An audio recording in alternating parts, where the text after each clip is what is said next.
Now it is. Alright, sitting here with one of my longest running friends. He's nervous as a damn cat. But I'm gonna like say something embarrassing or nah, you're not really. Nah, I'm alright. Nah. This is Mason Stewart from Tire and Lube, one of my oldest running buddies. It's one of the few people, you're one of the few people like I don't have to look at Facebook to remember your birthday. That's right. I agree with that. Yeah. One of the first, actually. Hell, it's hard to remember anybody's stuff anymore. Well, we got kids and all that now. So well, that, and hell, we're also used to phones. Keeping up with everything. Yeah, ain't no doubt about that. Y'all been staying busy? It's been good. We've been blessed. It's not as good as it seems like it used to be, but it's staying busy. I got plenty of help. A lot of people have trouble with help. Right now, I got plenty of help. Some good help. You've had a lot of them's been there a while. Like the Chuck, how long was Chuck running on? Probably, let's see. Tubby's been dead. May 10th will be 10 years, so I'm pretty sure it's 10 years. But yeah, he's been there 9 or 10.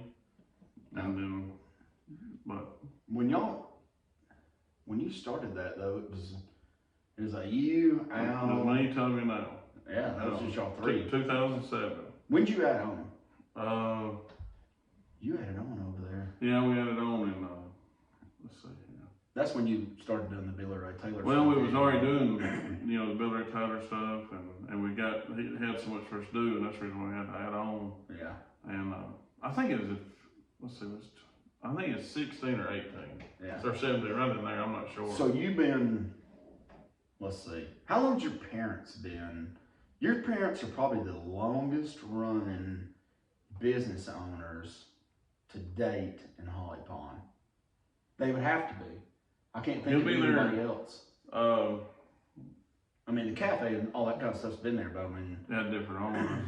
Yeah, I mean, like your mom and dad has ran that for. It's I think it started. I know they built the building in '84, so that's 38 years, and he was already in Holly Pond down there by Duck River. So he's 41 years. 41 years. I mean, and he loves it. I mean, I've asked him, hey, what you gonna do? You gonna retire? Whatever. And he's like, he don't want to retire. He likes it. He likes it too much, man. He don't have no hobbies. All he his hobby is working. Like I'll go hunting club, and he'll be like, what are you gonna do this weekend? And I don't even want to tell him. I mean, it's like, well, I'm going to hunting club. He's like, damn hunting club. Y'all in that hunting club. Y'all want to stay and we get something done. And all he does is he rides around with his tractor and pedals. That's all he likes to do is work and go. He likes to go to the mountains. He does do that. Yeah, but that's not like a. No, he don't play golf. He don't hunt. He don't. Nah. He don't nothing. But he just enjoys it. That's what he likes. They started Arab, Coleman, and Holly Pond. Now Holly Pond's been there. They've had a Holly Pond, and then they moved to. I don't know which ones was first, but they had Coleman or Holly Pond, Coleman, Arab, Aniana, and they had two in Coleman. One over on the west side. It's a beer store now. They're making the real money out of that store. I think eventually, that's why I'm like, man, I would love to have like some kind of building or something around here, just because the alcohol's got to come at some point. Oh yeah. Yeah, you get Funko. I'm telling you. Always trying. They're reining you up, man. And I'm telling you, it's like these people broke down on the road or what? No, that's like me or no. I'll have to call him back. Be careful, Tom. Yesterday, I had to go down to Loxley and pick up their furniture. Yeah, I heard you had an adventure. And my check engine light comes on when I first hit the interstate. So I had to call you. You should have on Ford. I love that thing. I'm not gonna lie to you, man. It is a nice truck. You know what? As people's been making fun of me for like trading the Ford, really? I've been coming up with more jokes than they can. Oh really? Like I googled all the Ford things I found on Road Dad, yeah. All this kind of stuff. So yeah, that don't bother me whatsoever. Where my tire sensor light keeps coming on. Where the hell is this tire sensor? The tire sensors are in where your valve stem is, but it's inside the tire. So, we put one in your truck. Yeah, it's the same one. I think we got a faulty one. Well, we might do it. We might do it. Yeah, because I mean, which still, I mean, We'll I talked to you about it. It's like, Yeah, man. if it's, and they do have bad ones, or it just don't recognize it no more. You know, we'll have to. Is it showing low or is it showing no, not reading at all? Not reading at all. It'll just like totally go out. Okay. Mm-hmm. Well, we can fix that. Chuck is, he's really good at those tire sensors. I don't have much patience with him, but he does. What does it look like? I mean, like Just some kind of hell, like a computer chip. I don't know. really? Yeah. It's got a battery in it, like a watch, and Oh, they run on battery? yeah. Really? Yeah, I don't really know how it works. It's kind of like on Joe Dirt. It's like a positive attraction. Don't play with it, just does. But I don't know how it does it. Coming to your shop like the other day when y'all got done with my vehicle, y'all pulled it back around the front, made it convenient for me. I said I'd walk out the door. I got in that truck. But I almost didn't get out. I don't know. You have so many vehicles to work on. So how do you do that? You tell some people 2 weeks, 3 days, 1 day. Well, some of them we try to get them as fast as we can, but it's especially if it's somebody's like if it's way around or whatever. I've got a bad heart about, or you know, my biggest weakness is somebody that's their only vehicle. Oh yeah. And I know that like 2 or 3 of these other ones might have. I know they got more. I'll put them ahead of them, and it's not fair to them, but. You know, it's amazing the people, and I that does not have either a big family or their family moved off or they they moved away from their family and they don't have a lot of friends, and so it's amazing how many people only has one vehicle. Oh yeah. So you know they depend on so that's the ones we try to set up a time to do it, get them done, and well those people gotta get to work. Well, they gotta get work, they gotta get the kids or do whatever, and so, but I hate it for them. I mean, we got 3 or 4 vehicles laying around the house that that I take for granted, and you could get a vehicle too, and there's a lot of people that can, but I'm telling you, it's I can walk to work. You know what I mean? either direction. Yeah, I need to walk to work. Yeah, that's what my daughter. We was going to.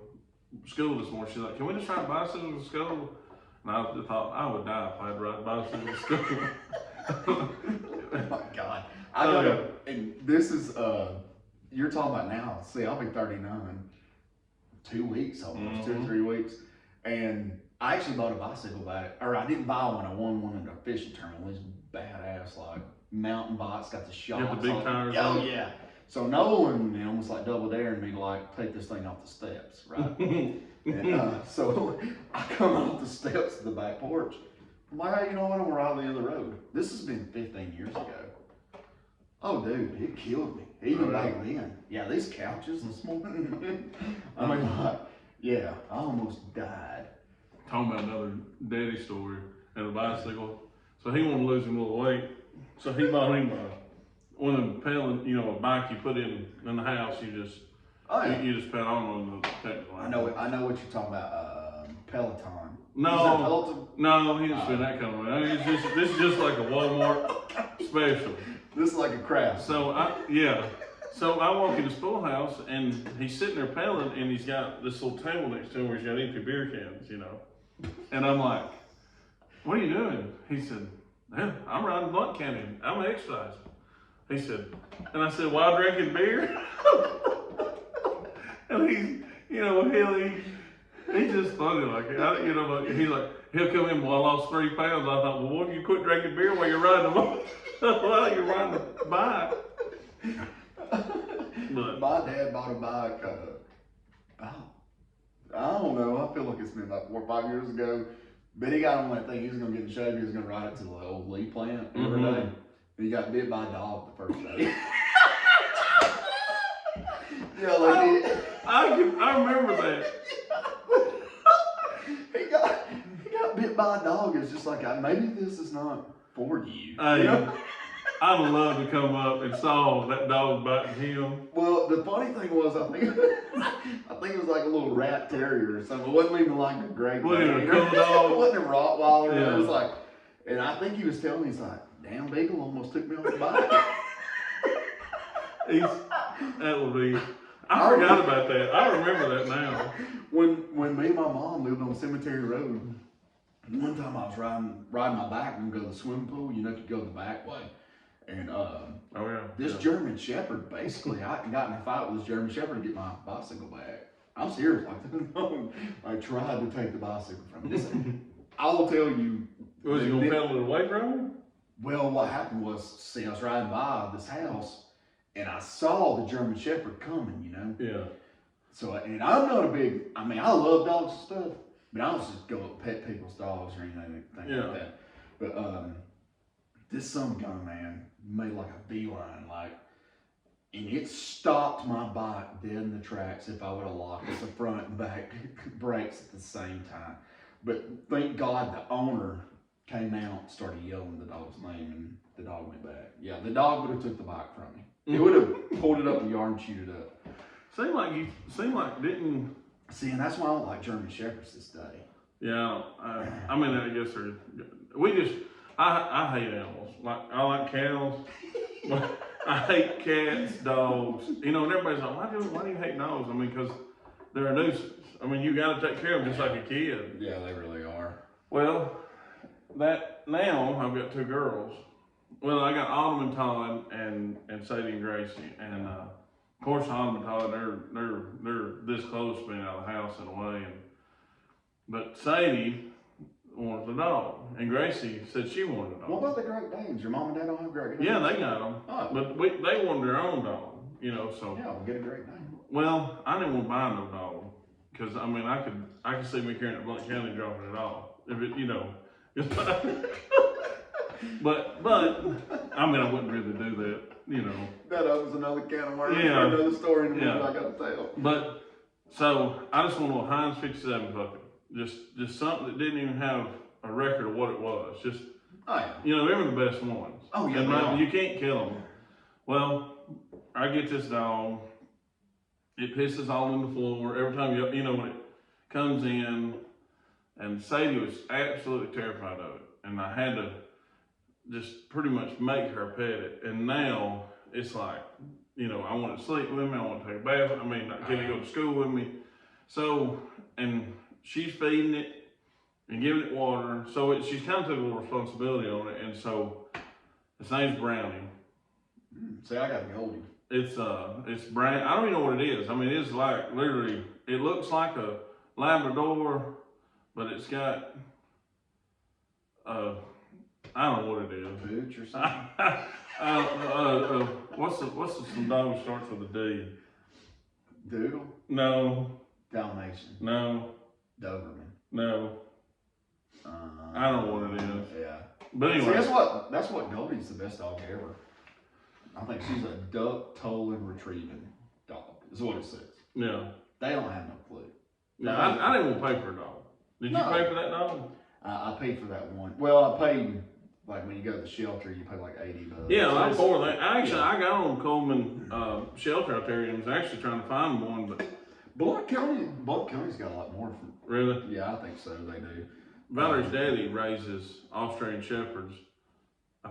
No, Huskies. What's Drake's dog? It's a Husky. Yeah. Shiba. Yeah. And got one blue eye on it. Yeah, sled pulling dog. Yeah, it's a beautiful dog. And that's what he raises. And somebody dropped this puppy off at her daddy's because he got kennels and all this stuff. So it's kind of like one of them deals. It's kind of meant to be, and I feel like, because we wasn't even wanting a puppy, and then kind of wanted one, and all of a sudden her daddy puts it on Facebook. Hey, I got a free puppy I need to get rid of. Oh yeah. You know, so I think stuff pans out for a reason. Well, years ago, you know, I was like 16. Your daddy was raising those Great Danes. Yeah, they had three. We still got. He still has one. He had three at one time. Well, you remember that one kept coming up to me. I was always petting her and stuff. He said, "You want her?" No. Yeah, and I ended up getting her. That's right. Yeah, I kept her gray. Yeah, it was like, man, that thing was so pretty. It was probably one of the prettiest ones in the whole litter. Because it was like white, that's a blue on it. Yeah. Kind of a blue color. I remember that. I forgot about you getting that dog. Yeah. Yeah, and it, believe it or not, she got hit by a car. We think somebody actually probably swerved off the road to hit her because she wasn't even. Well, I had that one that I really liked. Actually, her name was Sadie. So I wrote my daughter's name Sadie, but she was actually one of them dogs that, you know, I can't, and this is me. I mean, I know a lot of people like dogs. But, you know, that panting, that barking, that just, I know their asses is hot, just like me when I'm in the summertime, but I'm just like, go over there if you're hot. You know what I mean? See, that's what I like about my cat. See, I like stroke him like twice. Yeah. He's gone. Yeah. He don't even care. He's kind of like, all right, you got the itch out. Me and Brady and Braden, we was coming home to Arkansas. Well, Braden's got these 2 dogs, and Smoke is the one that he carried. And I'm talking about, if you've ever been duck hunting or bird hunting, it's actually amazing to watch the dogs. I mean, that's worth going and seeing it. And that's one of the things I was wanting to touch with you now. Really? About duck hunting stuff. Well, and he carried that dog. Well, I don't know how Braden got out there. I don't know who he rode with or what, but either way, he had to have a ride home. Well, Braden, he don't like riding in the back because he gets car sick. And he had that dog with him. Well, I knew I wasn't sitting in the back with the dog because I just wouldn't do it. I mean, because I don't really like dogs. I mean, I just don't. Oh yeah, no, I ain't gonna like this. So we get in. I wasn't pouting by no means because I was 35 years old, but I was like, God, I want to ride home that damn dog. It's gonna be sitting there just wanting to lick and just all this stuff, and I was just dreading it really. And Braden's like, I'm gonna ride in front. I said, hell no, you ain't. I'm riding in the front. I ain't riding back here with the dog. Look, man, Smoke, he could have rode anywhere with me in the world. Still, he got in there, and Braden was like, all right, Smoke, whatever they say. I mean, they got some code. Oh yeah, they got all this. And he said it to him, and I'm talking about, if I could do that with my kids, that code word, because Smoke was unreal. I mean, he just sat right there and just, never asked once. Never asked for nothing. There? No. There yet? And I was like, I felt like, I gotta pee. like I started petting him. I'm like, and Brady's like, why are you petting that dog? You hate dog. I'm like, this ain't a dog. This is this is kind of like a guy. Well, they send those things off for training. Oh yeah. Well, there's a I know it's lot of money expensive, in them things. but I'm telling you that, and there's a lot of people got them too. That's good. But Smoke's the one I have a relationship with, and man, I don't know if he still does anymore. I mean, I don't know. I think he Still carries him. Yeah. Well, I know. They'll go down to the lake and they'll bring Smoke and Marsh. Yeah. Marsh is the great. That's Jada's dog, I think.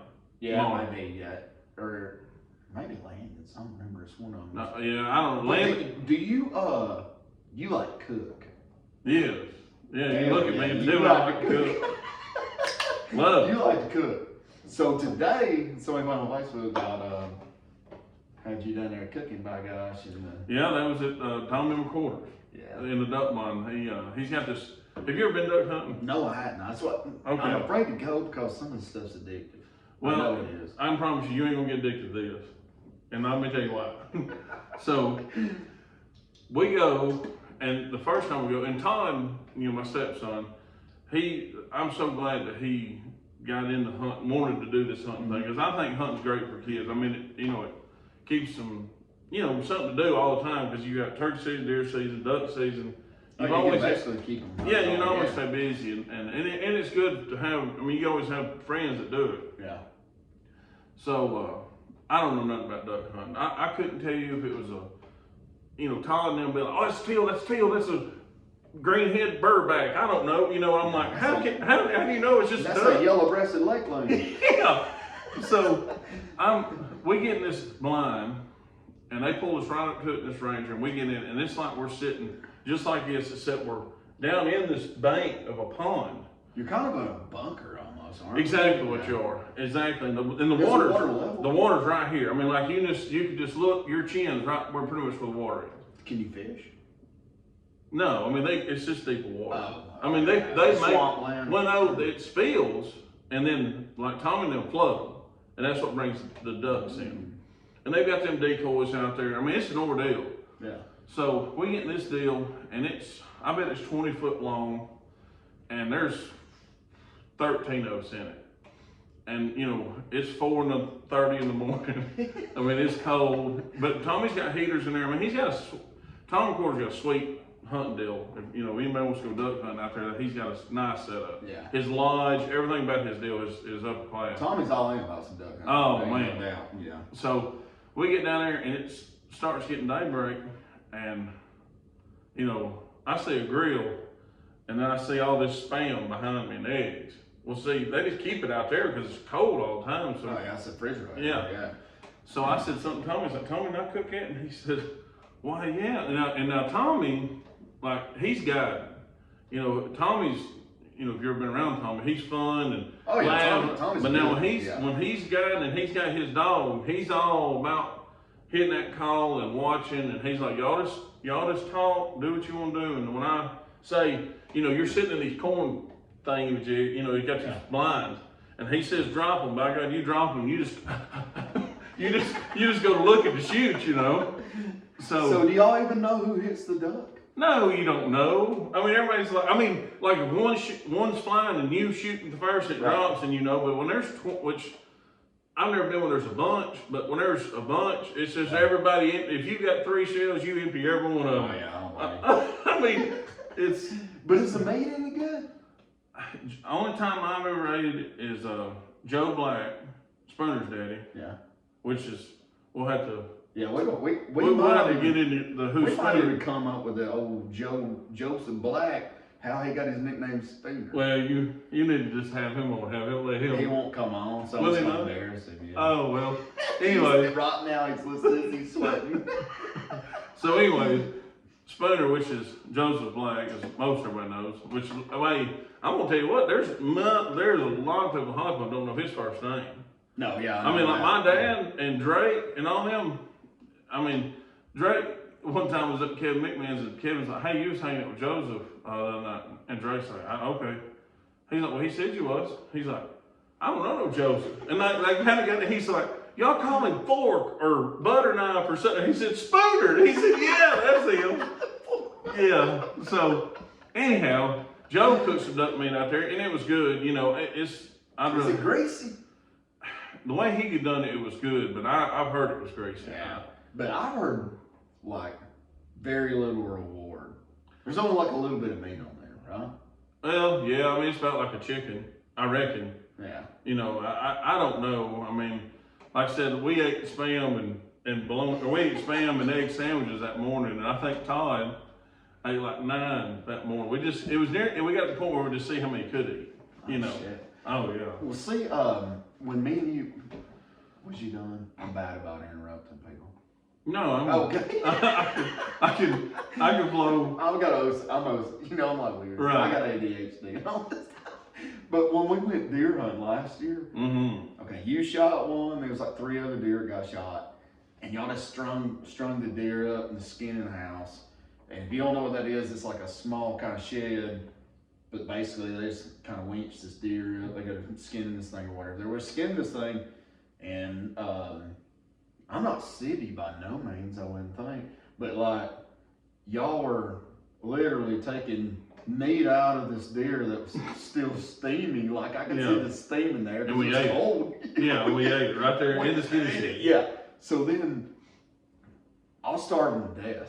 Because I'm like, I'm only going to eat enough just to survive. Right. So then the next day I went hunting a little early, like at lunch or whatever, because I wanted to watch Auburn, Kentucky basketball. And Joseph brought me some summer sausages, but that kept me alive for another couple hours. Somebody come out with the chicken fingers. I swear to God. You remember you was getting those things out of the grease? Yeah. And I wasn't even letting them cool down before I was dunking them in honey mustard. And that's something like... Y'all haven't they didn't pull a trick on me. I eat deer heart. Yeah, they did that to you. Yeah, they did. That was terrible. I didn't even shoot a deer.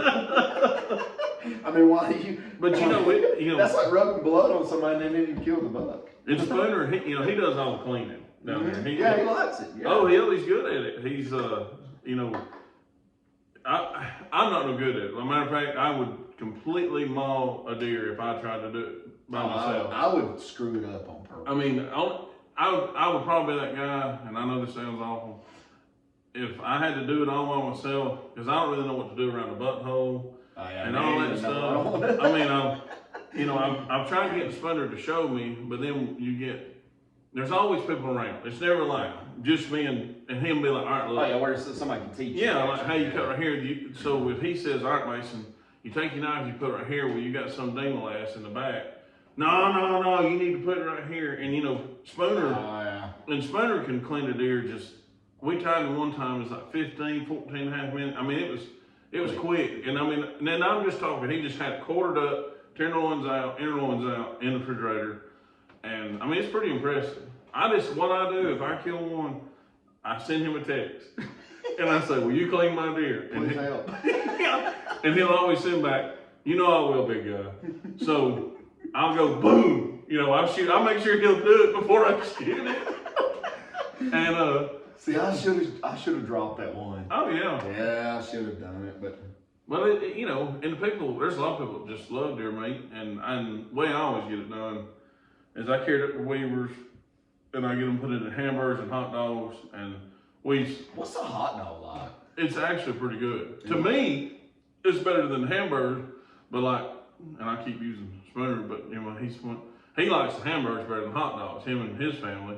Yeah. I like the hot dogs better. I've actually had a hamburger. They're not bad, but you know, like.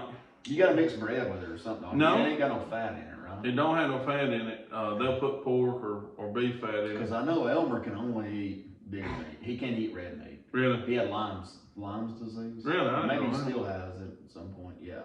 Now he'll stack some in the cooler. Oh yeah, that's all the meat he eats Yeah, I mean, all year long. Because he cussed me out for not shooting that doe. Yeah, because I told him, I said, yeah, I had a chance to shoot this doe twice. He said, you dumb idiot. Yeah, so, no. Doe deer hunt's pretty fun, but I did not even know that they made Fireball in such big bottles. You know what I mean? Like, I was like, oh my God, they made kegs of Fireball, you know? But have you bought any from the gas stations or whatever by accident? When I went to the beach, I walked in Dollar General and I was like, wow. But it's like 0.5%, you know. It tastes like crap. Yeah, it's not. It's like a 10-pack, but it's made by, I reckon they're getting a bunch of complaints about it. Well, they I are actually too. called Joseph and I said, man, I can't do Fireball no more. They changed the flavor. Yeah. He said, what do you mean? I said, it's just not Fireball anymore. Because, you know, like you're like, man, we'll get sinus infections or whatever. And that's, honest God, I'd like to give me a big old gulp for that before I go to bed. You know what I mean? Just to open me up or whatever. But yeah, I reckon they're getting like a lot of backlash. They are too. It's pretty awful. It's terrible. I mean, either like, don't sell it. That Fireball should not be a wine. That's a man's drink. Yeah, that's right. Yeah. That's exactly right. Yeah, what if I can walk in up here where it's dry and get a natural light that's got 1% alcohol in it? I could buy an energy drink and get that. Right. You know what I mean? That's exactly right. You can go get cooking cherry. Yeah, it tastes like crap, you know? Talking about, like, working on vehicles and stuff, do you think, in the future, you'll have to learn, like, the electric car kind of stuff? Yes, but I hope I don't have to. But I'm so out of technology now, and it takes an hour to change a damn battery in a truck now. some of them is very aggravating. Yeah, and cars nowadays is not like it was 10 years ago even. And I mean it's amazing how efficient, how quiet, and how good they run, and all that stuff. And they're getting, you know, such good gas mileage now out of V8s, and I guess because technology, but that technology comes with a cost. Oh yeah. And it's got like people, you know, even me. I mean, we've got a $8,000, $7,000 scanner, and it won't do hardly nothing no more. You know, so it's kind of a kick to the They gut. really want you to They want you to get back to the dealership. They really Yeah. do. And so I guess they supply those dealerships with. I don't know how Equipment GM or probably Dodge sell. or Chrysler does that stuff, but they have stuff. You know, it's called a Tech 2, I believe is what it's called. I might be wrong on that, but you know, it's amazing what they can do. Yeah. And only they can do it. I mean, personally, I carried Bill Smith the other day to get some work done because I didn't have technology to fix it.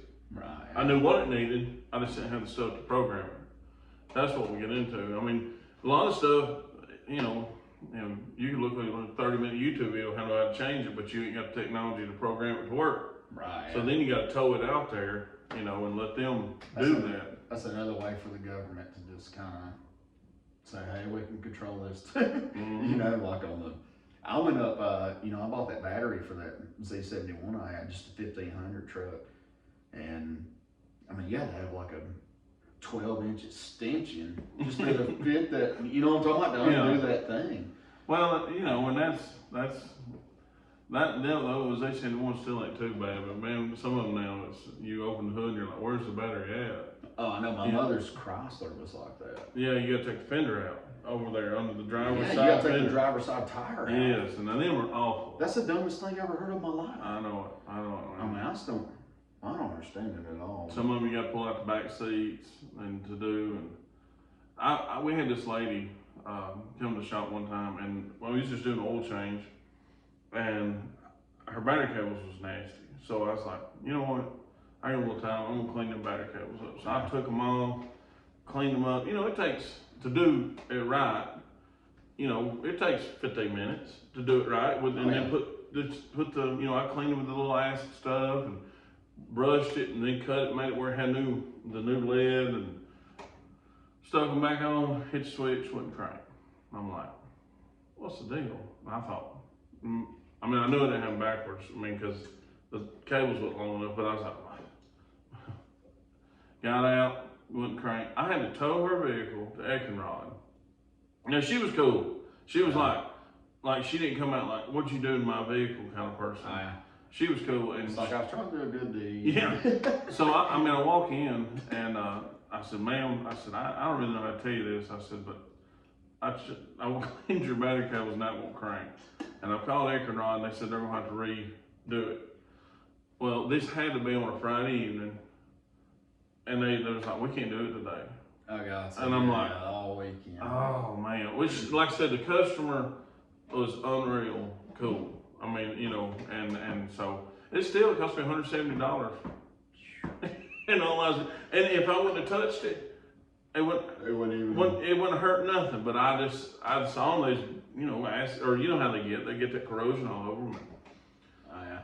Now, Coca-Cola, will that cut that? I've heard that before. They say it will. I don't know. I've never poured Coke on them. Somebody told me the other day too, like if your sunroof leak, you could pour hydraulic brake fluid. Brake fluid on it. Yeah, I ain't never saw it stop it, but it will swell a seal. Really? Oh yeah. I've always been told too, like if you don't really need that sunroof, which I don't really, don't open. Yeah. There's a lot of trouble. I've had past vehicles had sunroof, and the reason why I don't like most get a sunroof is because, which about every vehicle now nearly has one, but my head hits them. My legs is 30 inches long, but I'm 6'2". You wear a size 42, 28. Now I wish I wore 42. It's 44 now. 44, 30. Oh, God. And look, they're still bottled on that. That means your waist is bigger than your legs. That's what they say. That's why you cook so good, dude. Yeah, well, yes. I tell you. I'm only kidding, though, because I've always been kind of wormy. Well, yes, yeah. You look good, though. Thanks, man. You got that. I really, I try to take care of myself. Try to keep it natural. I try to take care of myself every meal at a time. But, you know, people, like, you go to the doctor, me and you both, last year at the hunt. Are you on blood pressure medicine? Oh, yeah. Remember me and you pulled out the same blood pressure medicine. And I'm on lisinopril 20s now, though. And they swapped me from Lexapro to Zoloft. Well, let me tell you about my sleep study. Oh, to hear about this? You want beer? No, I got okay, I'm give me another. So, if you ever stayed at the hunting club or... Oh my God, you snore. Well, like a grizzly bear. Well, it's the snoring. It's just like I die like 40 times a night. I mean, like where, you know, snoring is not really sleep apnea. What they told me. Now I don't know what they know because I can't sleep comfortable. Oh no, I mean, like, I wake up a lot. Do you try? Have you ever tried to snore like right now? Huh? Have you ever tried to like snore while you're not asleep? No. It hurts your body, man. Like. Yeah. I mean, like that's it's almost like somebody sitting on your chest. Well, see, what I've been told, of course, I don't know because I'm not awake. Like, down at the hunt club, you know, we got that fifth wheel and, you know, I mean, there's 5 guys in it. Oh, yeah. Well, you know, Spooner, he'll be like, sometimes I just want to wake up and do like this. Make sure you're alive, because then all of a sudden you'll start catching your breath. Oh, like you're snoring and you go out for a minute. Well, it's not, I'm not snoring. I quit breathing. You know, that's what sleep apnea is. Well, they can tell that too. They tell like. Well, I tell you what they can't tell. So, all right, so I didn't want to go, but what I learned, and I could be wrong on all this, it's just what I kind of took in. You know, if you're doing that, it's hard on your heart. Oh, I imagine. I mean, it's having to kickstart. Well, it's having to jump back up like you're getting boosted off. So it started scaring me a little bit just because everybody that you know I fall asleep around, they're like, man, you really need to get that checked, you know. And so I was like, well, I told your mama. Yeah, I do not need no more artillery for her. She stays on my brother. No. I did. I told your mom at the hardware show in Orlando. I was like, Mason's got to get a sleep study. Yeah. I mean, his son got. I swear he almost sucked the ceiling down. So, do you know how many wires they put on you in sleep study? Oh, they ain't gonna tell. I can tell you exactly. Yeah, man. 34. There's 34. It's all on your belly, chest. They put this goop in your hair. You've got 3 on your head. You got 2 on your chest, on your belly, on your legs, on the back of your calves. Why are they doing that, checking nerves? I don't know what they're checking, but all I know is, and then, all right, so you go in this room, and they got a TV up there, and she comes in, and nice girl that was helping me. Yeah. They sedate you? No. There's no way in hell I could go to sleep all that. Well, that's what I'm talking about. Sticky. Yeah. Well, so, you know, I'm kind of a big guy anyways. And so she puts this band around me. Well, evidently the guy in front of me had a damn 6-pack or something because she had a really hard time getting that thing unlaced. And trying to put on a belt that's too small. Yeah. And it goes right here on your stomach, and it's got these sensors that hook right here too. And that's what checks your like you're breathing going in and and out. out. Yeah. And she said, all right, Mr. Stewart, let's just get into bed. So I'm trying to get in bed. You and her? No. I'm kidding. I swear that was a joke. He's No. halfway married. No. Yeah. No. So I'm getting in the bed, and she's holding all these wires, and all I can think about is I get up twice a night to piss, and I don't know why. See, I do too. I mean, yeah, so the whole time I'm sitting there thinking, how am I going to go pee with all these wires? You know what I mean? So I tell her, look, I'm sure this ain't the first time you've had this ass. I said, well, what if I have to get up and pee? She's like, just look in that camera, we'll be watching you, and just say, hey, I've got to go pee. So these people are watching you sleep too, not hell yeah. Wires. There's a camera and an infrared light, and I mean, they're watching you the whole time. Sometimes I feel like somebody's watching me. Yeah, that's exactly right. Yeah, I wouldn't like that. Oh, yeah. Oh, no. Well, I mean, what if you just let one rip while you're sleeping? I ain't holding it in, because one air bubble to the heart, you're done. Is that really right? I've always heard that. That's why I always let my gas out. I don't really care where I'm at. Man. I mean, I don't like squeak it out at Target or wherever. I don't even really like that. I don't even try to sneak it. All right, so go ahead. You're peeing. So I wake up. No, they wake me up at 12. I go to bed at like 10:45. Why they wake you up? Well, she said, all right, Mr. Stewart, you've got it. There ain't no doubt. You got sleep apnea. She said, we're going to go and put you on a CPAP and see if it'll help you sleep. Yeah. So I'm honestly excited about this because everybody like Harsh Jr., everybody I know that's close says, man, you don't ever sleep like this before. Right. So I'm excited about it. Yeah. So they get this thing, and she puts this thing on me, and it's a full face mask, and I got these hose running around. I mean, it looks like I'm about to go scuba diving. Right. And I've got all these other wires on me too. So I'm laying there, and this thing is just absolutely pushing air down my throat, where the point where I'm like, I can't breathe because it's pushing so much. Is there a way to regulate it? Yeah, but she does it. And so I pull it out the side, I'm talking out my mouth like this. I'm like, can you please turn that down? She's like, Mr. Stewart, that's what you need to be at. And I said, I can't breathe. You know, I can't be at the... I feel like it's blowing you up. Yeah. So they got it going, you know, and I've slept for 4. They won't let you... I thought that would be enough. You know, I give them 4 hours, good hours. Yeah. So I wake up and I pull it off, and she's like, Mr. Stewart, you need to go back to sleep. And I said, I'm up, I'm done. I need... You're an early riser anyway. Yeah, I am. And I said, she's like, Mr. Stewart, you've got to stay till 5 anyways. So just go back to sleep, yada yada. So I'm like, how do you go to sleep when you don't want to go to sleep? Right. Yeah. You know, so I feel like my kids now, like, you know, we're like, go to bed, you know, like, so I put the thing back on and I'm just sitting there looking at my phone, you know, it's, of course, you can't get away with nothing in there. No. She's like, Mr. Stewart, we really need you to go back to sleep. So I just set my phone down and I just kind of turn over like this. And see, I'm a pillow guy. Are you a side sleeper? Oh, most definitely. Really? Yeah. And I'm a pillow guy. Like, I've got, in my bed, I've got 1, 2, 3, 4, 5 pillows. I make me a fort around me. That's just the way I like it. Yeah. And they wouldn't give me no more pillows. I only had 2, so that was already a bad deal. Oh, yeah. All right, so I go. Are you in a hospital bed? No, you're in, they got you like this little fake room looking deal. So you're not in a hospital? No. So they get me out of that deal. I leave at 5. I go home. They said, we'll get back with you, Mr. Stewart. Matter of fact, it was the day before Christmas. It was the day before Christmas Eve. This year? Yeah, this year. This year, okay. So, get through Christmas Eve, they call me. Mr. Stewart, we had a problem with your study. We're gonna need you to come back and do it again. I'm like, what do you mean? And they're like, well, you just da da da da. And I'm like, do I have to sleep on them wires on me again? She said, yes. I said, okay, all right, I'll be back one day.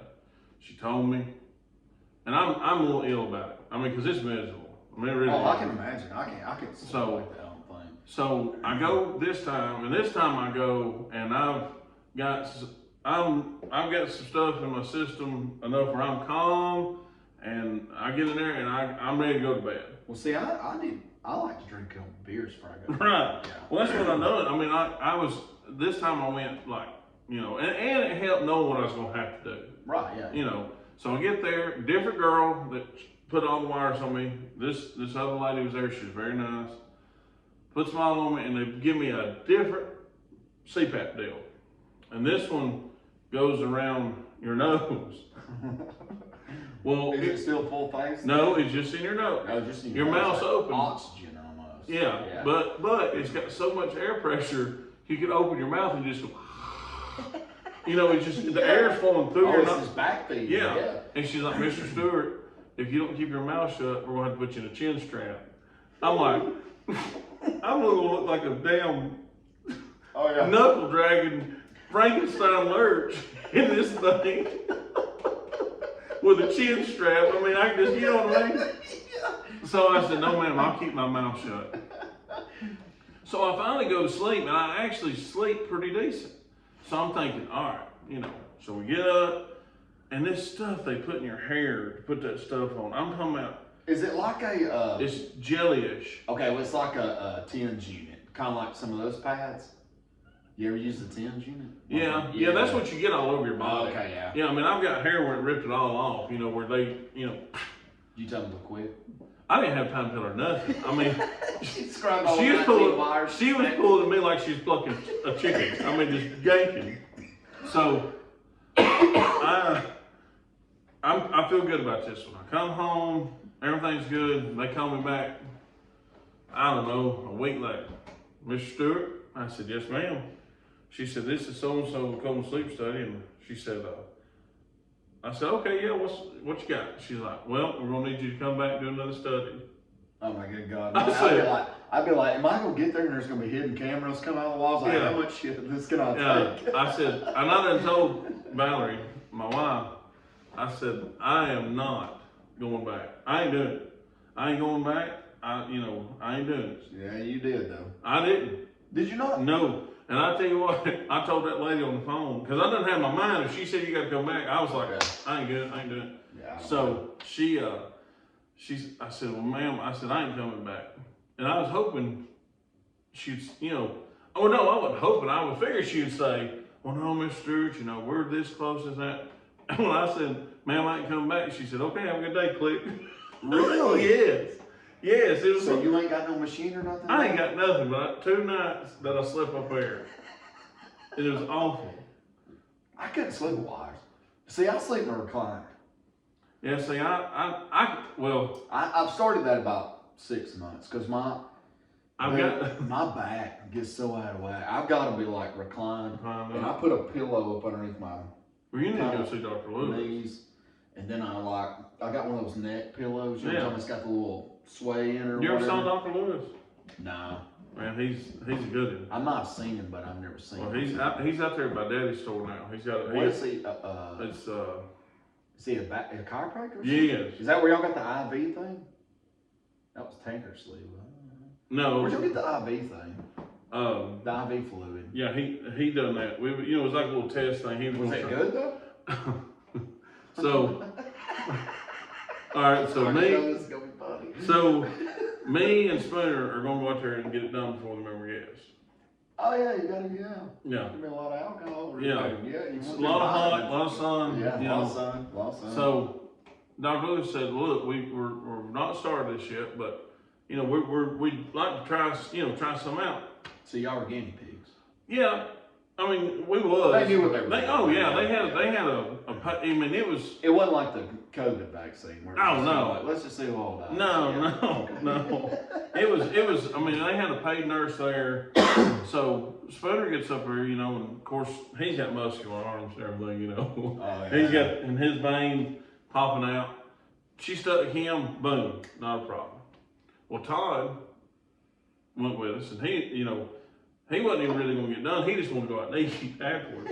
Well, Doc was like, "Here, Todd, we got plenty." And Todd, boom, went.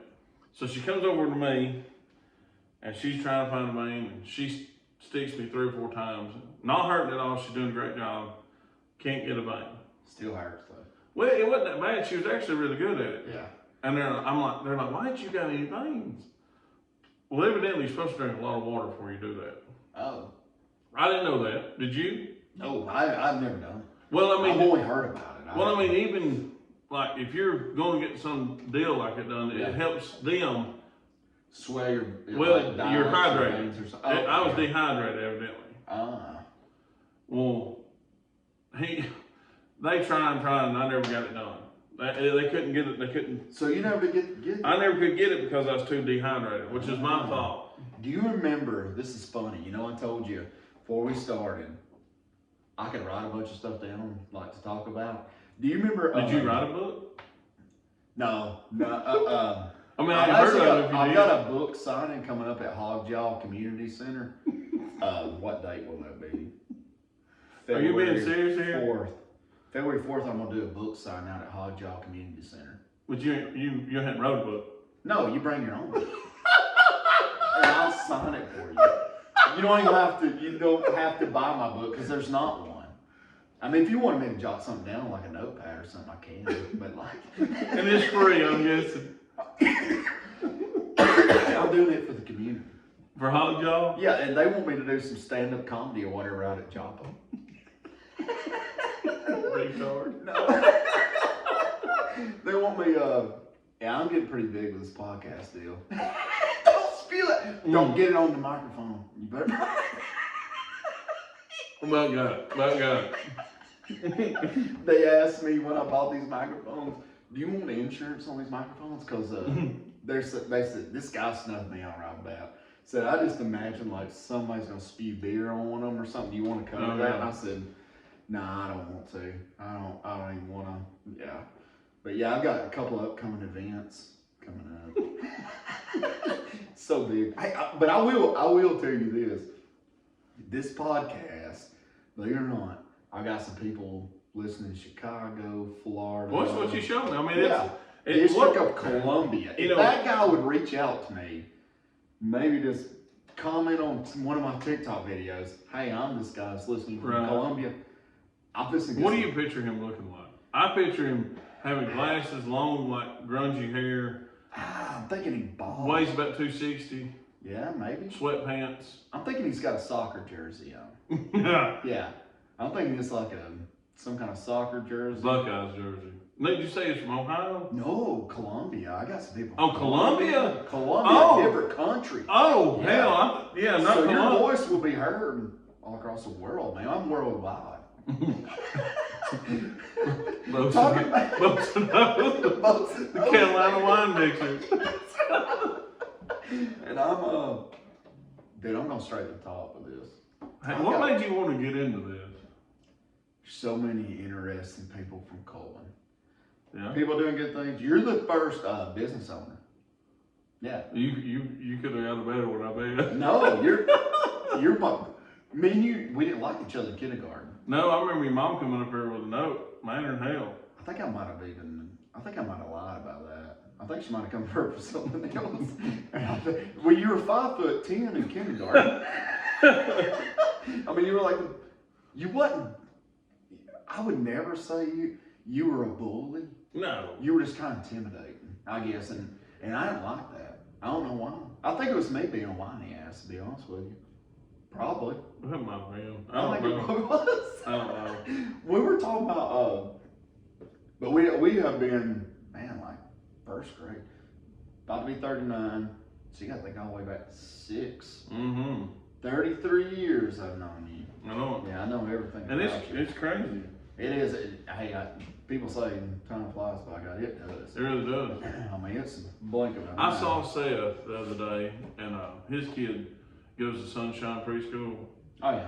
At the church, Yeah, which is, and I'm kind of giving him a plug here, is amazing, by the way. Our kids just loved it. Lee Kate went there. It's been great for them. But anyhow, I saw Seth over there, and we was literally leaving to go to the beach as soon as Gracie got done with her deal. I mean, it was, we grabbed her and nobody's on the mountains. Talked for an hour, dude. I didn't get to talk to him because we was sitting in the back and he was sitting up here, and the chapel's kind of small in a way. Yeah. Is that the one that's got all those organs? Yeah, it's beautiful. Yes, beautiful. it is. Yeah. But I looked at him and he hadn't changed. I mean, that kind of sounded gay, but I was looking at him and I thought about all the memories that we had with him and Zach Hayes. Oh yeah. That was one. I don't remember the other ones that just Brady. Well, Brady, but me and you the said originals. yeah, like, way back when everybody went to school. That we went to Duck River all the time over Seth's house, and I hated his daddy died, Bobby. Oh, Bobby was man. Yeah, Bobby was a good serviceman. Yeah, he was. Man. Yeah. But Seth, I just sat there and looked at him, and I thought, how much I loved him, and I hope he knows that. Oh yeah. Even though we don't talk. I mean, and that's what's weird is when we graduated, we kind of, he kind of faded out, and we just, which he went to Wallace, and then I don't know how long. He did auto body, I think. No, he done mechanic. Yeah, that's right. And then he started working. I can't remember. He went to work for AT&T, I think, after that. Yeah, and that's where he's still with. Yeah. And so, and he's got some pretty older kids. Mm-hmm. He started having kids earlier than we did. He did. Or especially, me, but. That's what I mean. So how old's your oldest? Lee Kate will be 8 in March. So that's crazy. Walker will be 5 in June. Yeah. See, I waited. It's 31. I was 31 when we had Lee Kate. Yeah, I started late. I was 30, 34, 30, yeah. Yeah. 30, 33. I really feel like at some point, like Walker's probably, when he's like playing baseball like high school, they're gonna be like, your grandpa's here to see you. No, it's my dad. But no, I think it's good to like wait and stuff, because me and Whitney did like a lot of them. We went here, went there, we didn't have, kind of get all that out of your system. Because me and Whitney went to Biloxi back about 3 weeks ago. That's the first time we ever left both kids. It was great, wasn't it? Yeah, it was fun. Yeah. But it's like but you ready to say when you get, Oh Lord, yeah, we was talking about it the whole time. It's like, yeah, this, that. Like that's the ideal. Like I really do like the loafer. I mean, I like to go. And well, you and Joseph both. I could call Joseph and say, "Hey man, you want to ride out to California or something?" Yeah. And he'd say, "Yeah." Yeah. And I could do the same thing with you. And you'd even say, "Yeah, I'll drive half of it." Yeah. Whatever. Yeah, I know how you like a loafer. And so when the kids are at home and it's everything's crazy, it's like, oh my gosh.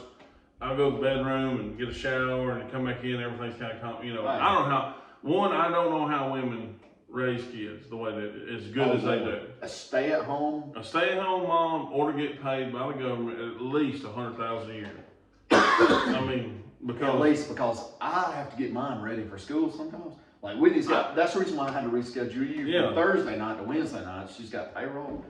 And I will struggle Friday morning to get them to school on time.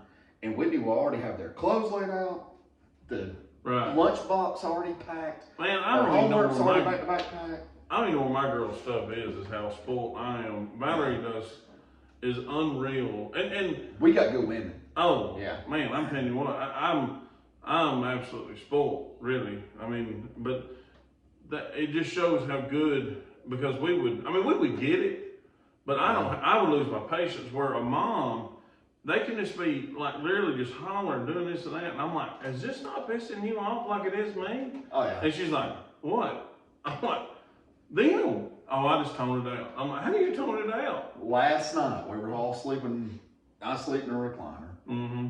Lee Kate sleeps on the couch a lot beside me. It's basically beside me. Walker and Whitney slept in there last night too. He kept begging for a movie. Yeah. Finally got to the point where I was like, Whitney, because she's already asleep. Whitney, roll over and whoop him. He's not going to go to bed. He keeps kicking Lee Kate, you know.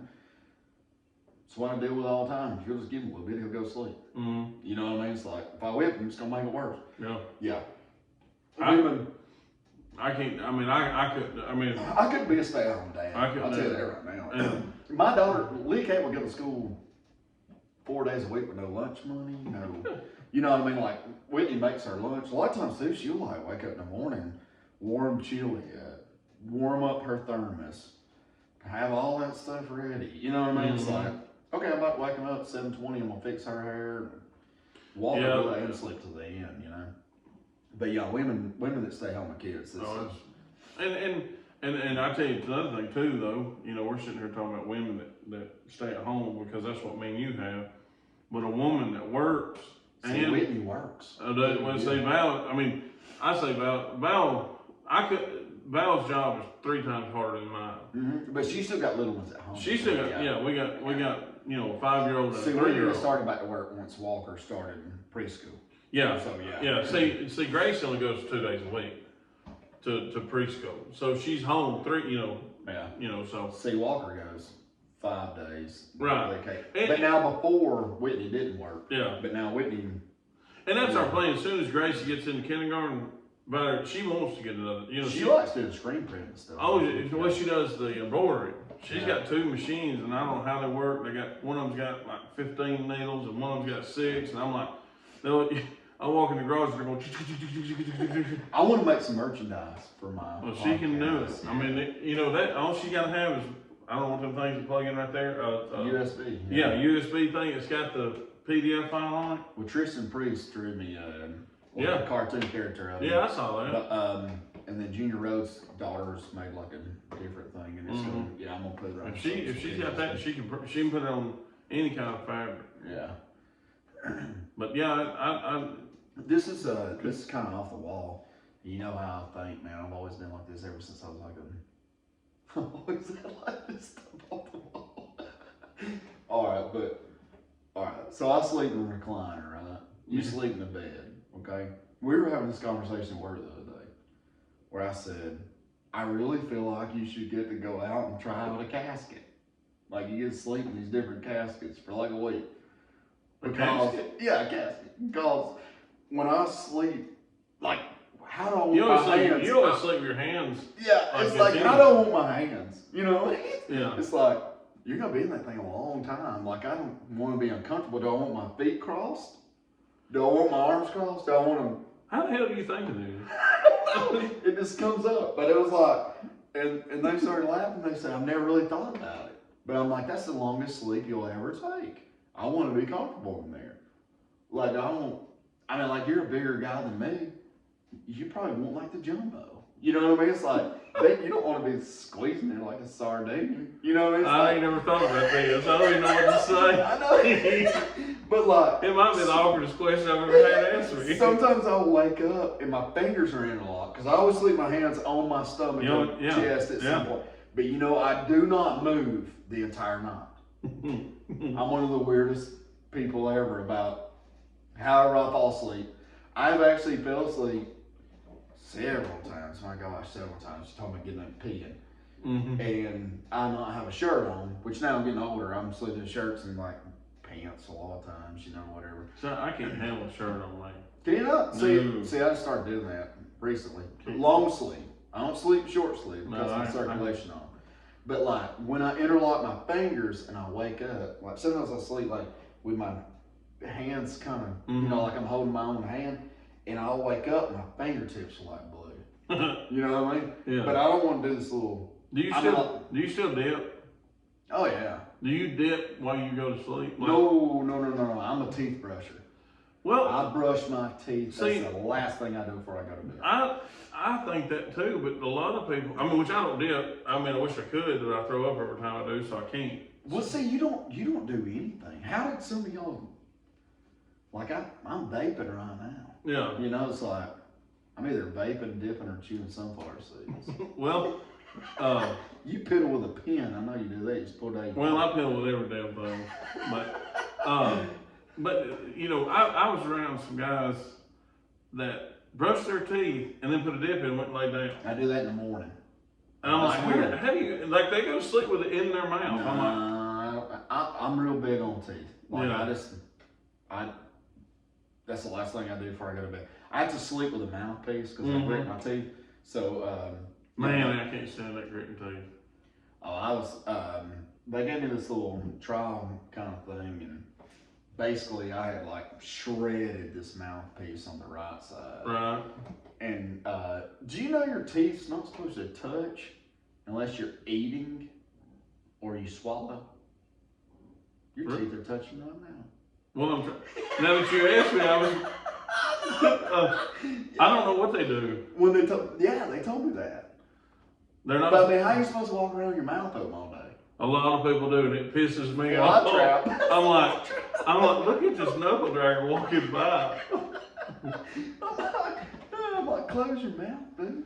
I got this one customer, and bless his heart, I don't know if he's alive or not anymore. Man, he used to walk up and he'd drop his mouth.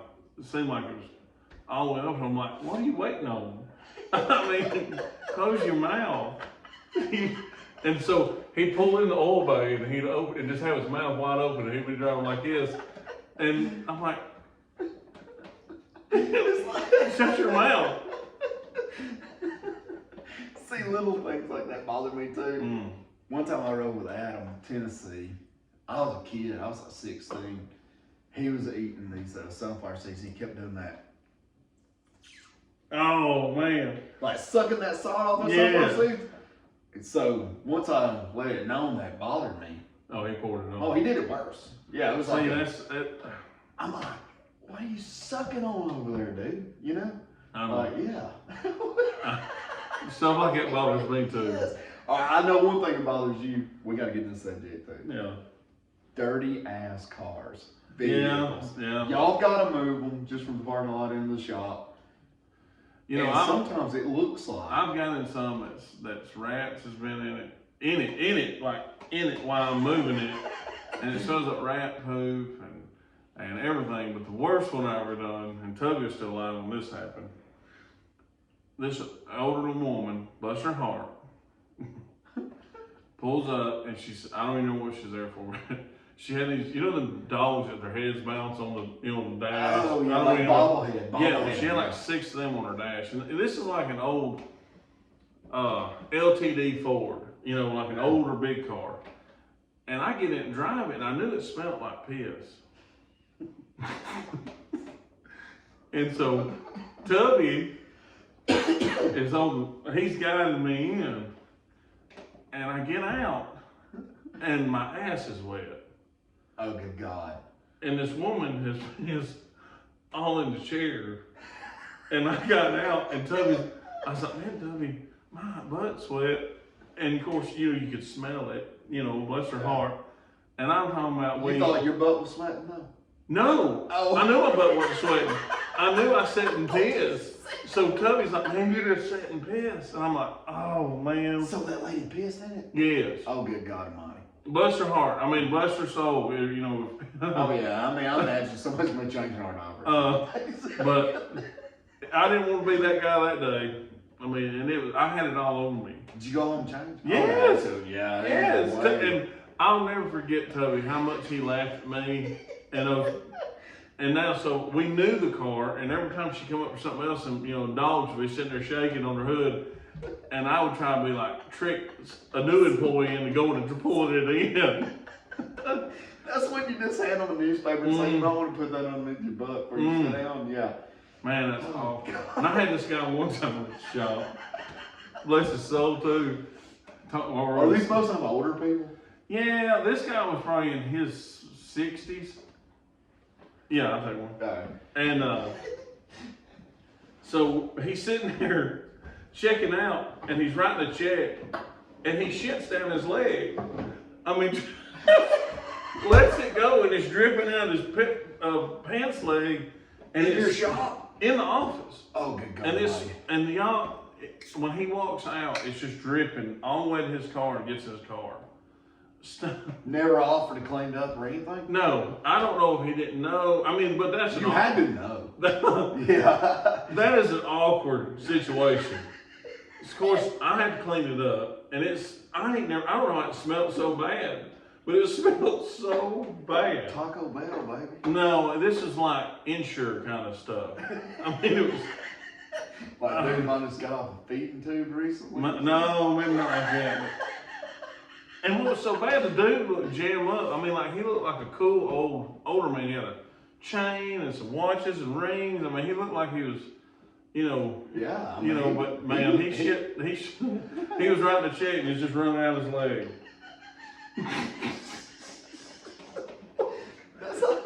And I'm like, golly. When you're telling me this, and I'm imagining like all these gold watches and stuff and chains and stuff, I'm like, this is the shit gangster. Yes. Exactly. And hey, he's come back to shop and never, which we ain't gonna mention to him by no means. And I don't even know the name. I just know him when I see him. But he did. Bless his heart. I mean, just let it rip. I mean, all right. Do you get the lowest man on the totem pole to clean that up? No, I did. Did you really? We've had 3 episodes where people, I don't really know how it happens, but evidently some people get explosive shitting. I mean, I've had that problem. I think when you get older. But this one person, I ain't gonna tell you a man or a woman. I mean, it got the bathroom, just the wall, the toilet seat, and everything. She never said nothing. I just said it. She never said nothing. And we're like, golly. And the thing about it is, we're not that busy, so we kind of know who goes in there and out. Oh yeah, you're able to pinpoint. And so it's like every time I see her, I think, damn, your stuff must be tore up.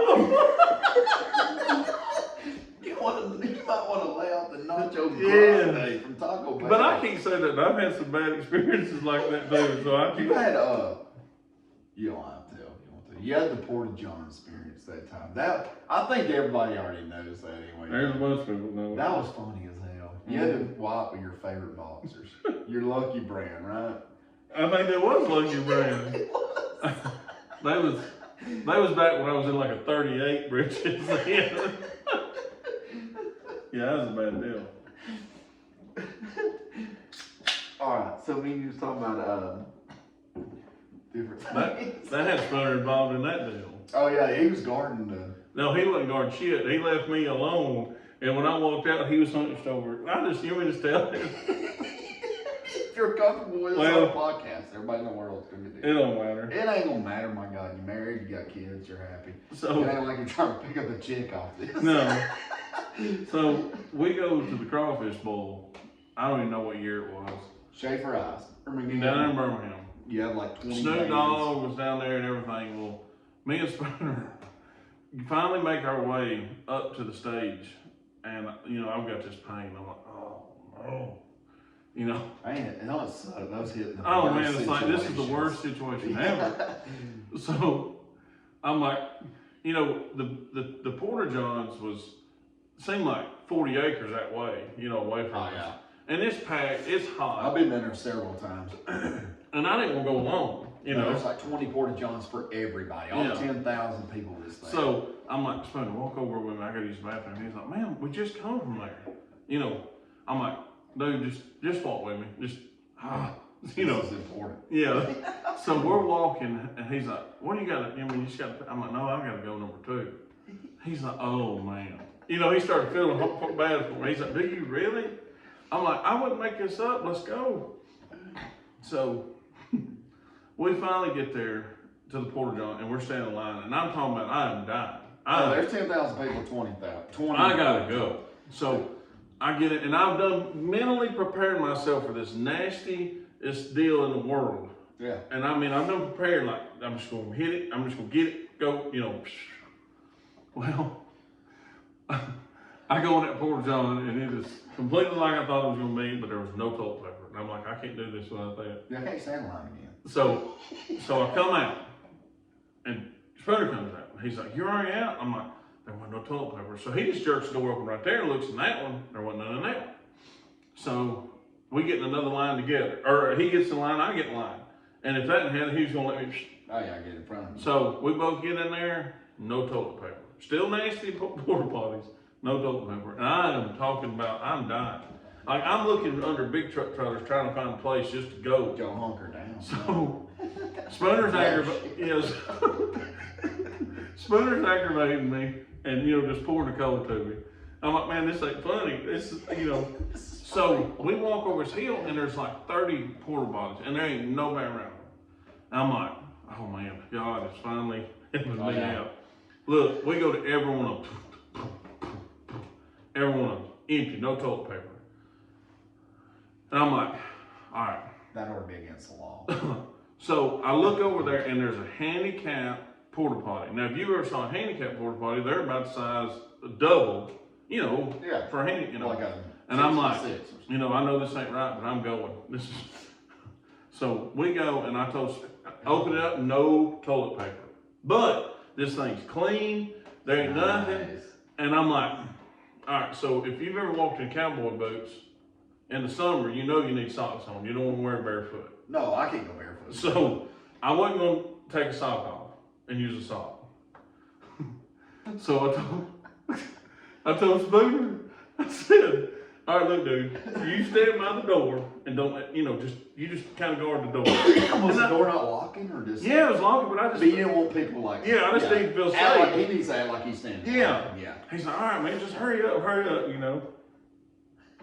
So, you know, to get your boxers off, you gotta take everything off. So I take my boots off, take my breeches off, get my shirt off. I mean, I am poured sweat. You're butt naked. I'm butt naked. So I do my business, you know, and I start hearing people, and I'm like, everybody's caught on. Everybody's seeing that this one did. So I text. No, I don't text Spooner.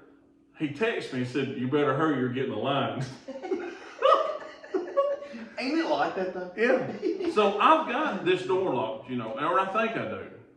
Well, I hear this guy outside, and I'm trying to put this shirt on. I mean, I had a polo shirt, so you know how when you're sweating, I mean, I was pouring sweat, profuse sweat. Well, that was always in the summertime. It's like a June deal or something. So I'm in this hot box, and I'm already nervous. I'm already sweating. So I'm putting my shirt on. I go to get my breeches, and I put them on, and this guy's like, they're like, is anybody in there? And I don't want to say nothing. You know what I mean? I don't know why I didn't want to say nothing, but I didn't. And this guy, I'm pulling my pants up, and this guy jerks the door open, and me and him look eye to eye at each other. And he's like, oh, man, I'm sorry.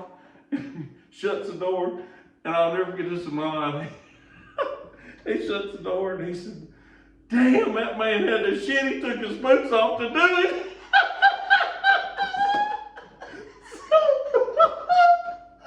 So You bought with socks or underwear? I can't remember. Underwear. I took my boxers off. Yeah. So you know, I've got everything back on, and I am just pouring sweat. And I open that door, and everybody's looking at me, like, "What did you just do in there?" And Spooner is literally over there, and he's just bent over, just laughing like this and pointing, laughing at me and pointing. I'll never forget that. And you know, it's an awful deal. Awful. Are you normally like, if you go crap like in a public restaurant, are you a rapid kind of guy? You just kind of wop it off, or you just sit down? I do not sit down. Do you hover? Does it look like I can hover? 330 pounds. Do you think I can hover? Okay, do you like wrap toilet paper around? Let me tell you, the last time I had to use a public bathroom, what I done. What's that? We was coming home from Destin, me, JR, Keith Barden, and Heath Albright. And I said, hey, I need to use the bathroom, you know. And they said, all right, we got to get fuel or something else anyways. Well, I go in there, bathroom, no good. Nasty. Indian store. Oh, yeah. Yeah. So. Nothing against Indians, they just don't clean the bathroom. Yeah. Yeah. So I go, and I'm looking for Clorox wipes. I'm going to buy Clorox wipes in the store and then go in there and clean the toilet off where I can do my business. Well, they didn't have none. All they had was Armor All Clean wipes. So. Did you slide in the floor? Not only was it clean and shiny, that's what I used to clean the toilet seat. See, it just kind of depends. Like, if I go in there and it's like, I mean, let's just pretend like somebody was sitting too far back on the seat and. Oh. Yeah, you know what I mean though? Like, yeah. I hover. I can't. Yeah, I mean, I can't hover. Okay. How can you hover? Your ass is old too. Oh, I'm old, but I can hover. Well, I worked on the railroad. You know, we crap in the woods all the time. Yeah. Yeah. I mean, you just went out in the woods. Crap. Sometimes it might be in a subdivision. Right. I know somebody's camera had to catch me. They just didn't know the look. You know. But since we're talking about this is kind of funny too. I had this conversation one time with my wife and a couple of family members. Are you a folder, or do you just wad that toilet paper up? Like when you pull that thing off the roll, do you just wad it up like a baseball, or do you fold that thing? I fold it. I'm a folder. I go around my hand like this, so it's folded. Yeah, that's right. Yeah, you don't just ball it up. No, because no, I don't even see how that's impossible to get you clean.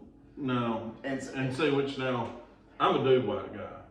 Do-wipe? Oh man. Yeah. See my you know, anybody that's ever Jed Thomas right here, Cornhole Man. Mm-hmm. Do-wipe sponsors it. Well, they've got a good man to do it. I'm telling you, it's I do like the wipes like that. I have tried dude wipes, but you need to. I mean, especially when the witch hazel, it's really nice and calm. Oh, there's different scents. Oh, yeah, it's nice. See, I powder a lot. Do what? I buy the baby powder. Why? Oh, I get shaved. Golly shaved, yeah. 12 months a year. People say, hey, really? This happens to me in the summer. Hey, this happens to me.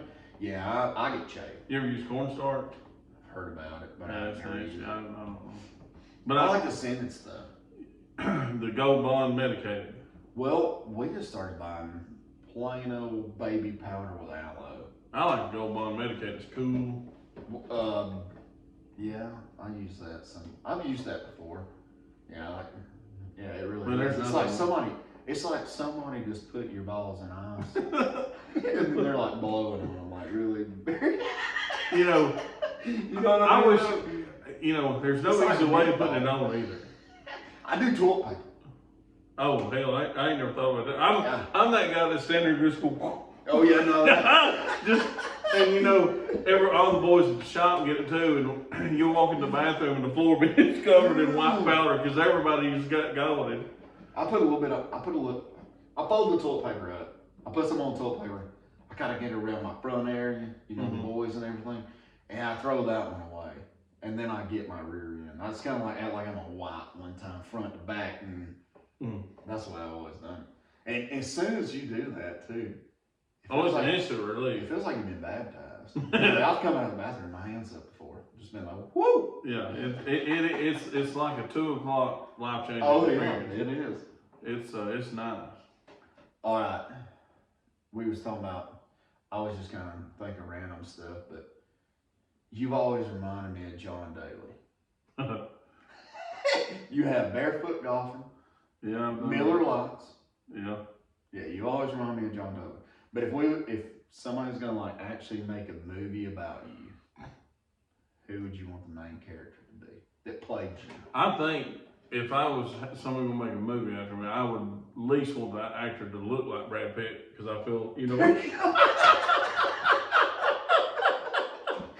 Yes. No, I'm just kidding. It'd be more like Chris Farley. Chris Yeah. Farley, my God, I swear to God on my life. I told Whitney that earlier. I said, I'm going to ask him this question just out of the blue about this. Yeah, I don't, because I'm really not I'm not a badass or nothing. I'm not that, I'm not that athletic. I'm just. The last guest I had here. I would say, I don't know.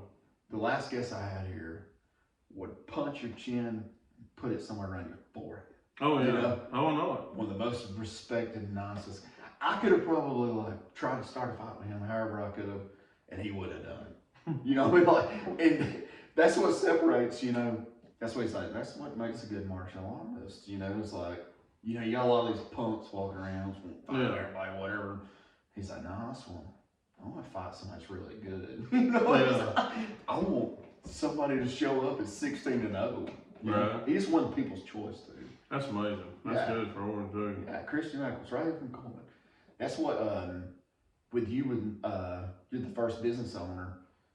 I was like, me and you got so many stories, dude. We could sit here till the sun comes up. I mean, me and you basically broke back mountain in a tent. Yeah. We just made. Yeah, before Brokeback Mountain was cool. That was nuts. We actually camped 200 yards from our buddy's house. Yeah, and it was so cold. It was like 20. Really, truly, it was like 22 degrees. It was cold, and we didn't want to go back in because everybody said we would. It was so cold, you couldn't even walk back. Yeah. And Jay was like, "Can I just lay up against your back?" We sat back to back like Forrest and Bubba. Yeah, that's exactly what we laid back to back.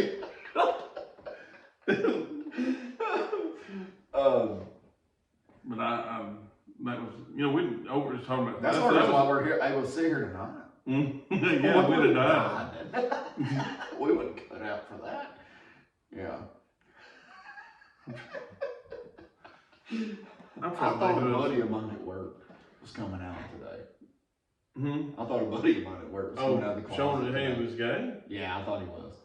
Man, he come up to me and he said, "Hey, bud, I know you really like interrogations." That's all I listen to, like if I got earphones in or whatever. And he said, "I've been listening to this book I wish you'd listen to." And I was like, "Well, I don't really get into that kind of stuff. I like the interrogation because I like how they figure out things happen. They get people to tell, or whatever." And he tells me, "Well, it's a romantic novel." And I backed up a step. He's like, "What are you doing?" I don't know if you're supposed to come out right now or what. I mean, I'll hug you or whatever. That's right. Ain't nothing wrong with hugging, man. No, hell, I hug everybody. Hell, I've been kissed on the cheek before. Man. Actually, you. Yeah, I ain't afraid. Yeah. The football games and all, I'll get pretty excited. What about your Auburn Tigers? What are they gonna do? You're going to the Auburn Alabama game this weekend, right? March 1st. Okay. That's not Saturday. No. Are you going Dusty and JR? I hope it's March 1st. That's what I was told. It's kind of cheap, really. What's that? Who bought the tickets? Dusty. Why? Why did he do that? I don't know. He just called. He's trying to center out the Auburn guy. It's 2-on-1. He just he called. I'm only kidding because you got one Auburn guy, 2 Alabama. Well, he's outnumbered already. Yeah, but Auburn's 16-3. Alabama's just 17. I think what are they? 17-2. Yeah, 17-2, and Auburn's 16-3. Alabama though, they're stout. Oh wow, they beat what 3? I know 2 top. 3. I'm pretty sure. Number 1s they knocked out. Well, they even beat Houston, right? Yeah, they beat Houston. And Houston's number 1 now. Mm-hmm. Yeah. See, I always imagined hell. Like 5 years ago, I was like, man, if I ever go to hell, I'm just imagining the devil's gonna want me in there in this room, and it's gonna be NBA basketball all over the TV. Yeah, he's like, yeah, you're gonna sit here and watch these NBA games or whatever. And but then I guess last year I really got kind of involved. The year before last, I got really involved too.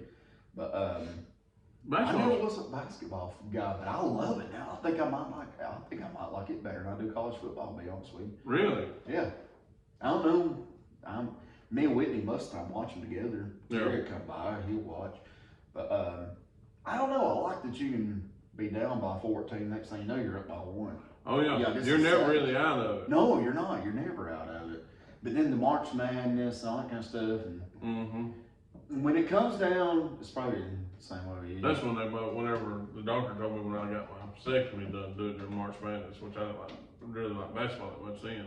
Yeah. See, I've only got into it recently. I ain't gonna sit here now like 2 years ago during the March Madness is when Baylor and Gonzaga played. I actually Walker Brothers does the board, like the bracket or whatever, and I just copied one off the internet, straight up from the internet. Well, I won that. Oh. Okay. And then I won we draw, and I ended up with Baylor. You know, Baylor beat the crap out of them. So I ended up winning the whole deal. I was hooked. You know what I mean? It's like, yeah, I don't know. That's kind of watching the football more, or the basketball more and more and more, and Auburn football sucked, which I think Hugh Freeze got us now to 16th in the country. I don't even know. I haven't saw no stuff on no I'm race. just thinking Harsin didn't give a crap, to be honest with you. Cadillac, though, brought the life back. I felt like it was the Cam Newton year. You know what I mean? It's like, even though we don't have a chance of playing any kind of national championship.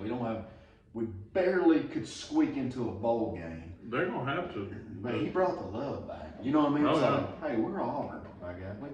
Which I never went to school there, you know that. I'm still an Auburn fan, but I don't know. I like that. I kind of wish we'd got Dion though. Yeah. Even though he's. Well, you know, I'm gonna tell you what. Colorado's got a tough schedule. I mean, he is gonna have, which I don't think he's expected to have a big year. You know what I mean? Like, I don't think he's gonna.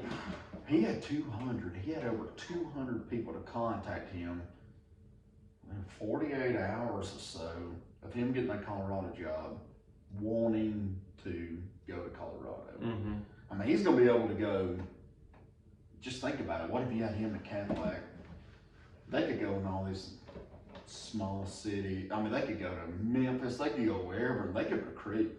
Oh yeah. I mean, there's no doubt. Well, this transfer portal is, and I'm not up on. It's a bunch of crap. It's. Really.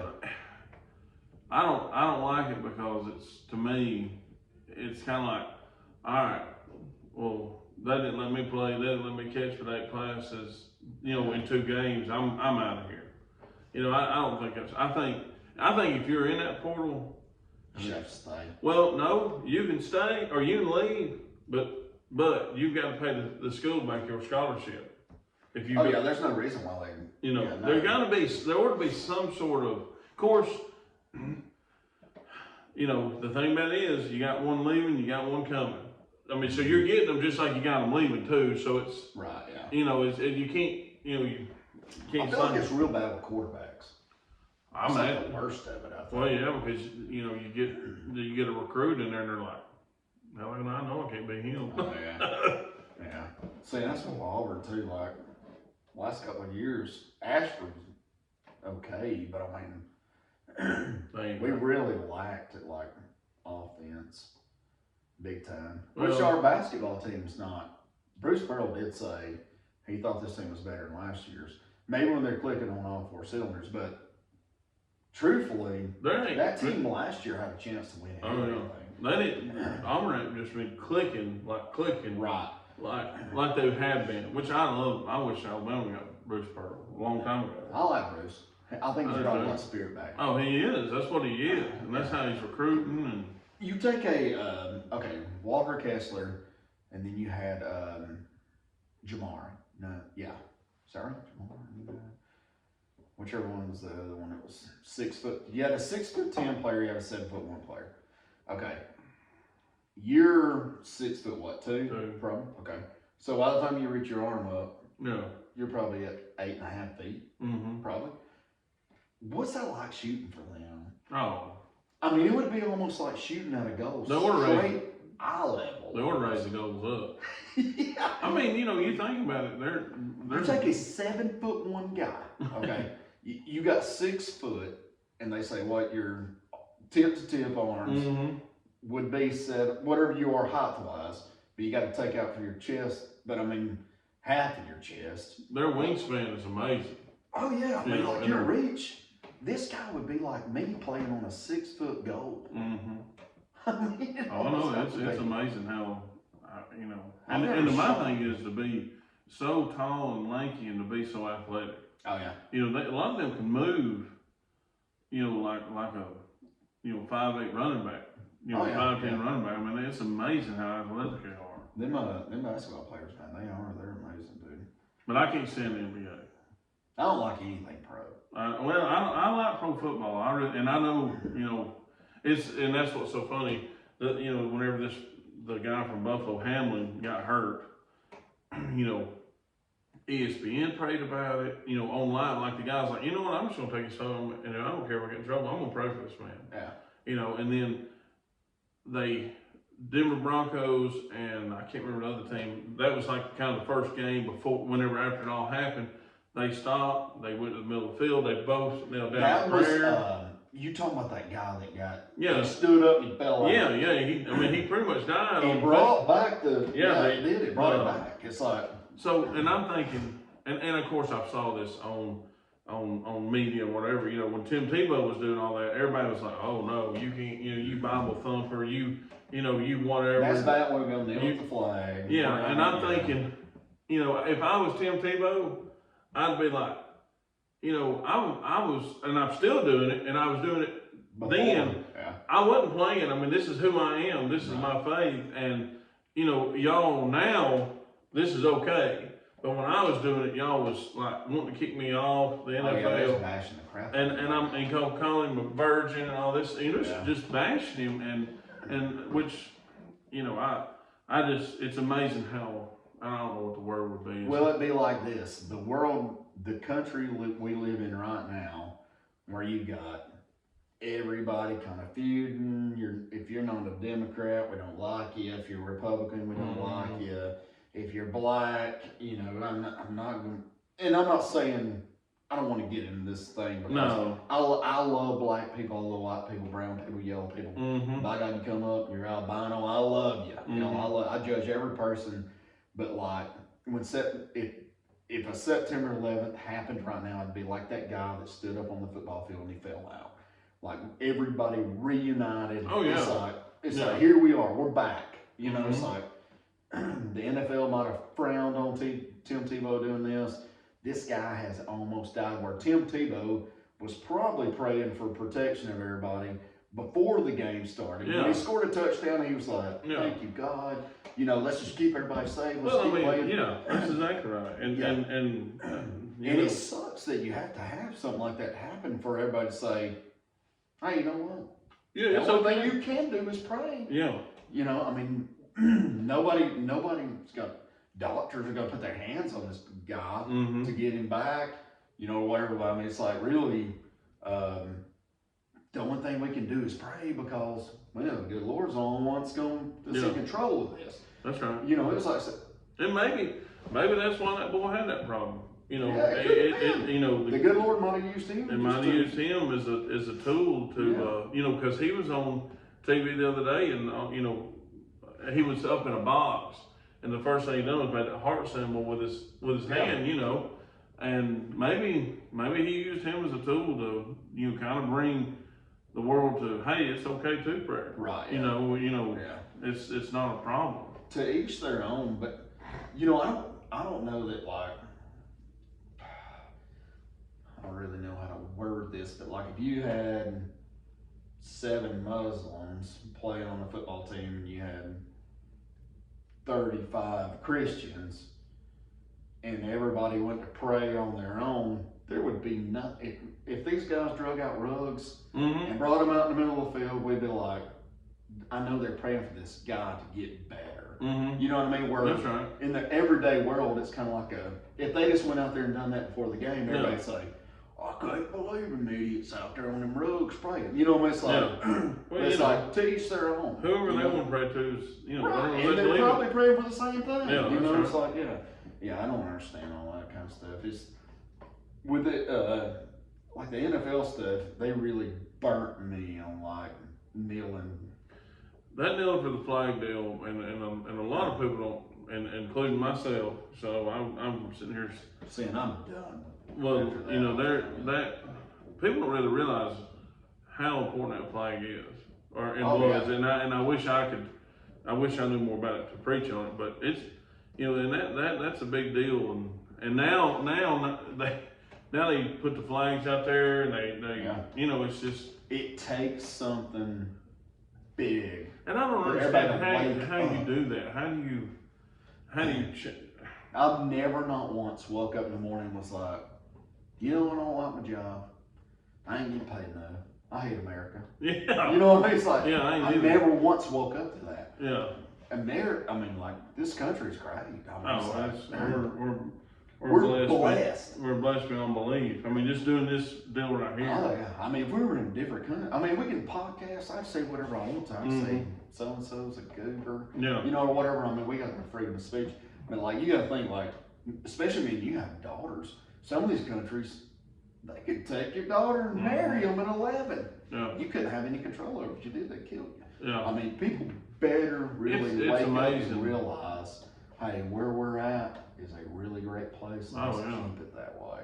Yeah. I mean, our freedoms are, unbelievable. I see people all the time, man, have their legs blown off and different, so I can sit here and talk with you. 100%. You know, 100%. Yeah. And you know, Veterans Day is, you know, I don't think we appreciate it enough. Right. You know what I mean? Like, even at the school Veterans Day program, when we was in school, you know, it seemed like it was a bigger deal.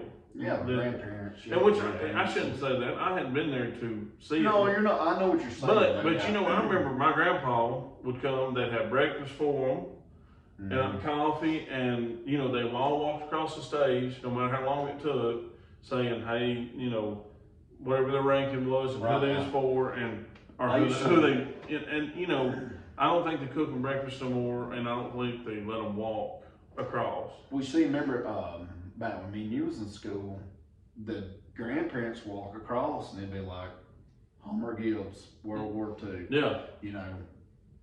Was you there? Was it that you? I know I don't remember who was with me, but I know it was probably you. But we was acting up during the national anthem, and Barty Ryan grabbed us. The pledge. Yeah, it was the pledge, and yeah, that's right. And we were saying it really loud. Yeah, we've been stupid, just teenage kids. And boy, he singled us out of the hole and got us down. And I'm talking about, you know, done everything but cussed us about how, you know, stupid and how disrespectful. Oh, it was. And we learned from it. Absolutely. Yeah. Absolutely, 100%. We learned from it, yes. And you need that. And that's one of the things that's the biggest problem in schools. Hey, little Joe, he don't want to say the pledge, but his feet are standing in America. And all these people fought for it. The least he can do is respect it. You know what I'm saying? Like, that's right. And we were being stupid. We were childish. You know me, I've always been on. Well, I mean, you know, we was just kids. You know. Yeah, we was. The kids make. But we had our. But it hit us. Absolutely. It hit us hard, and it was like, okay, this is not something you joke around about.